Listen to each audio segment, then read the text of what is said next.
Hello, this is Gloomy Sunday, and once again, I will be sharing spooky stories that will send shivers down your thorny spine. Without further ado, let's begin tonight's creepy, spooky, and sometimes outlandish array of tales. Sit back, relax, and enjoy. This story was told to me by a close friend. Apologies if it's a bit long.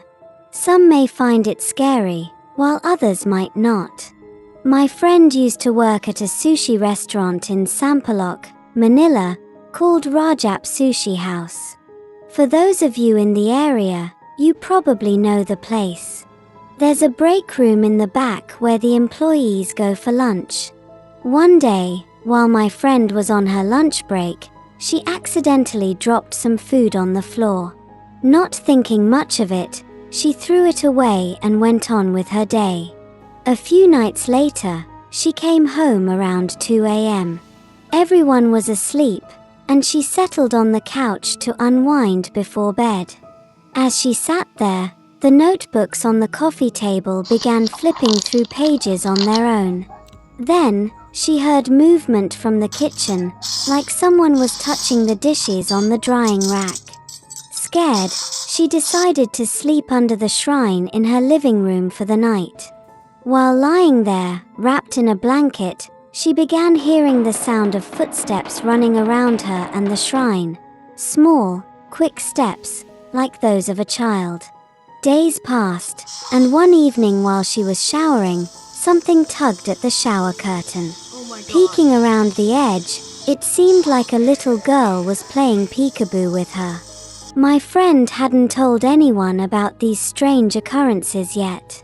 A month later, she and her parents took a trip to Pangasinan to visit their grandparents. One afternoon, while cooking in the kitchen, she saw something move out of the corner of her eye. Startled, she accidentally spilled hot oil, burning her hand. As she bandaged the burn, her uncle approached and asked what had happened. She brushed it off as an accident, but her uncle pressed, sensing something was wrong. Finally, she confided in him that she believed something had been following her. She had even seen it in the house earlier, which caused her to get burned. Her uncle, who happened to be an albulario or a shaman, smiled and said he had sensed the presence since they'd arrived. He prepared a small ceremony and began asking her questions about where she worked and what had been going on. When she told him about working at the restaurant, he asked if she had dropped any food recently. She admitted that she had, only a few times. Her uncle revealed that the spirit following her was that of a little girl, around 8 to 10 years old. She had been following my friend because she was the only one who had fed her by dropping food on the ground. The girl's spirit wanted to be her friend. He also told her that this girl had been murdered long ago, before the restaurant and other buildings were constructed. She didn't mean any harm, she just wanted companionship.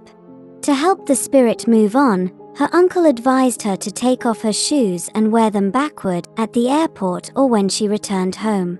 This, he said, would confuse the spirit and prevent her from following my friend any further. My friend followed his instructions, and after that, the strange occurrences stopped. She continued working for several more years. This story happened some time ago, but the little girl's spirit remains lost. I hope she finds peace one day. How sad for that ghost little girl. This only shows that all ghosts are malevolent. Some are just lonely. Let's read the next story. This story was told by my mom, but I'll be the narrator using her point of view. Side note, I didn't experience any paranormal activity, but everyone else in the family did. It happened in 1991 at a big haunted house in Naypyidaw, Myanmar. I'm not exactly sure where, but my parents bought one of those large, beautiful houses in a wealthy area. Only my mom, dad, grandma, dad's mom, my sister, and I lived there. My sister was 2, and I was just an infant. It all started after we moved in and got settled. Since there were so many rooms, I got my own room with a crib, and my sister had her own playroom. My mom, who was young and didn't work, would watch us while she went to school. My sister was the first to experience something strange. Being a kid, she would talk to herself and play alone in her playroom. One day, my mom was watching TV when she suddenly heard my sister running down the hallway. My sister rushed into the living room and sat next to her, breathing hard and wide-eyed, like she'd seen a ghost. My mom asked what was wrong, but my sister didn't say a word. She was always quiet and kept to herself. After that, things seemed fine for a while. My aunt moved to town to be near us, and my grandma went to visit her one night. We all went except for my mom, who stayed home to finish homework. She was working in her room with just a desk lamp on, so it was pretty dark. Out of nowhere, she heard plates dropping in the kitchen, but none broke. The sound kept going, like when a plate rolls on its side. Then, when the noise finally stopped, another plate would drop. Scared, my mom decided to go to bed, pulling the covers over her head. Then she heard footsteps coming from the kitchen and moving slowly toward her bedroom door. The door creaked open, and the footsteps came closer to her bed. My mom was so terrified she held her breath.